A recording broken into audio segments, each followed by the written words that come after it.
My dear students, third class EVS का chapter number first हमने कल रीड किया था और होम के बारे में।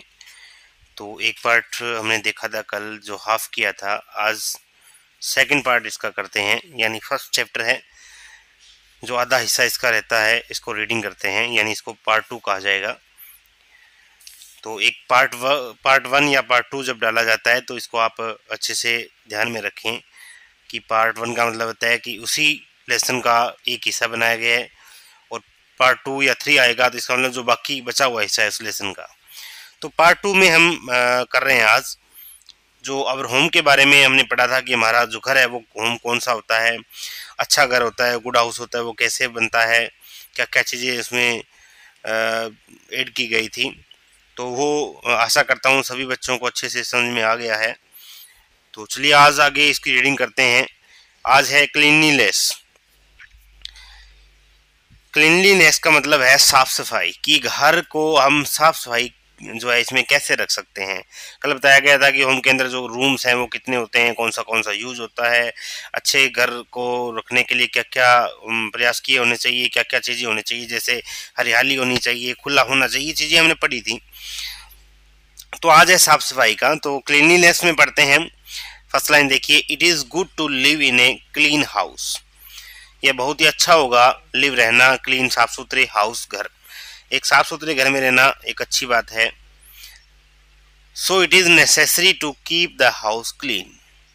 सो इसलिए इट इज नेसेसरी होता है आवश्यक, जरूरी, टू कीप मतलब रहना, द हाउस क्लीन रखना, सॉरी कीप रखना, द हाउस क्लीन घर को साफ सुथरा रखना, इसलिए घर को साफ सुथरा रखना बहुत ही जरूरी है।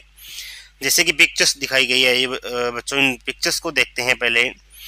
जैसे फर्स्ट पिक्चर दी है, we should keep the things in their proper places. ये कल भी हमने पढ़ा था कि जो चीज़ें हैं, जो जिस चीज़ का रखने का स्थान जहाँ बना है वहीं हमें रखना चाहिए प्रॉपर, ताकि वो सुसज्जित रहे और साफ सफाई बनी रहे और एक तरह से भद्दी ना लगे। अब कोई सामान कहीं रखने वाला है, जूते मान लीजिए कहीं रखने का स्थान है और हम बिखेरे रखते हैं घर में, तो वो एक भद्दे लगते हैं, अच्छे नहीं लगते। इसलिए जो चीज़ जहाँ स्थान बना है उसको वहीं रखना चाहिए। सेकंड पिक्चर देखिए, garbage should be put in dustbins and disposed at proper places. अब यहाँ डस्टबिन की फोटो दिखाई गई है, सेकंड पिक्चर को देखे ध्यान से। इसमें लिखा है garbage should be put in dustbins, यानी गार्बेज का मतलब होता है कचरा। जो कचरा घर का हमारा जो अनावश्यक है, जो चीज़ें खराब चीज़ें हैं, यानी खाने के जैसे छिलके हो गए या कुछ सब्जियों के छिलके हो गए, तो वो चीज़ें हमें डस्टबिन हमें घर में होना चाहिए, उसमें डालना है और डिस्पोज्ड करना है, उस मतलब उसको ख़त्म करना है। एट प्रॉपर प्लेस, कोई विशेष स्थान पर जाके इसको ख़त्म करना है, दबा देना है। थर्ड पिक्चर में है, we should clean the cobweb every day.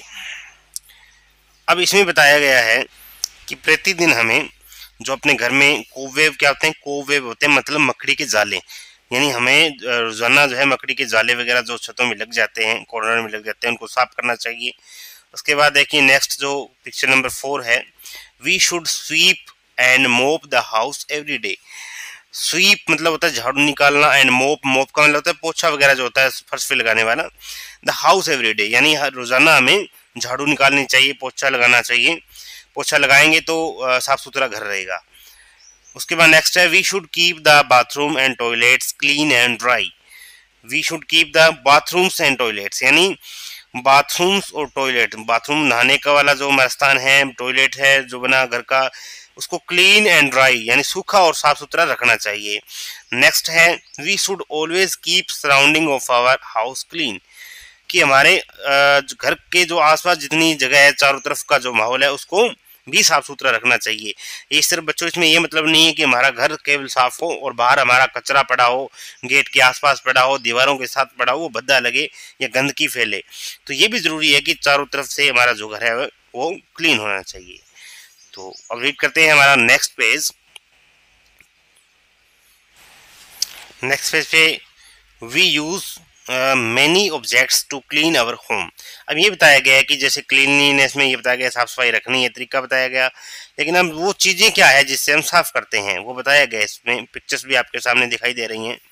We use many objects to clean our home, अपने घर को साफ करने के लिए। ऑब्जेक्ट होती हैं चीज़ें, तो क्लीन साफ करने के लिए, और होम हमारे घर को साफ करने के लिए बहुत सारी चीज़ें होती हैं।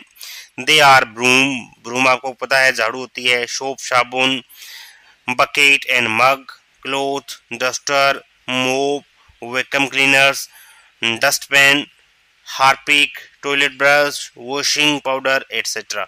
ये चीज़ें हैं जो हम घर पे सभी बच्चों को क्लियर है, बताने की ज़रूरत नहीं है, ये चीज़ें हम यूज़ करते हैं। एक एक पिक्चर दे रखी है, मैं एक एक क्लियर करवा देता हूँ आपको कि कौन सी चीज़ क्या होती है। सबसे पहली पिक्चर दे रखी है, झाड़ू आपके सामने है क्लियर, ब्रूम, ब्रूम होती है झाड़ू, साबुन आपको क्लियर है, मोप मैंने पोछा बताया था आपको। थर्ड है बकेट, यानी जो बाल्टी वगैरह हम यूज़ करते हैं। डस्टबिन, डस्टबिन होता है कूड़ा उठाने वाला, जो कि पिक्चर से पता लग रहा है क्लियर। डस्टबिन जिसमें कचरा डालते हैं। वैक्यूम क्लीनर, यानी जो प्रेशर के साथ, हवा के साथ वापस खींच ले कोई चीज़ को, मतलब इसके पाइप लगी होती है, अगर इसके अंदर कुछ लगा होता है जो मतलब खींचता है अंदर कचरे को, मिट्टी को, धूल को। थर्ड है, नेक्स्ट है क्लॉथ डस्टर, यानी कपड़े धोने वाला ब्रश, आपको जानते ही हो। हार्पिक, जो टॉयलेट को साफ करने के लिए एक केमिकल होता है। टॉयलेट ब्रश, ये भी आपको क्लियर है, पिक्चर से क्लियर हो रहा है। और लास्ट है वॉशिंग पाउडर, वॉशिंग पाउडर भी आपको पता है कपड़े धोने के लिए हम यूज़ करते हैं। तो ये वो कुछ चीज़ें हैं जिनसे हम अपने घर को साफ कर सकते हैं। तो इन चीज़ों का रोज़ाना हमने प्रतिदिन अपनी दिनचर्या में इस्तेमाल करना है। इसके बाद देखिए नेक्स्ट है डेकोरेटिंग द हाउस। अब इसके साथ साथ ये भी बताया गया है कि हमारा जो घर है, हाउस है, उसको कैसे डेकोरेट करना है। तो आइए पढ़ते हैं इसमें। On special occasions we decorate our homes with rangoli, flowers, leaves, balloons and lights. On special occasion, special मतलब विशेष, ओकेजन्स होते हैं अवसर। अवसर आप समझते हो, कोई त्योहार हो गया जैसे होली, दिवाली, शादी का हो गया, कोई भी फंक्शन हो, तो किसी भी अवसर पर we decorate our homes. Decorate होता है सुसज्जित करना, सजावट करना।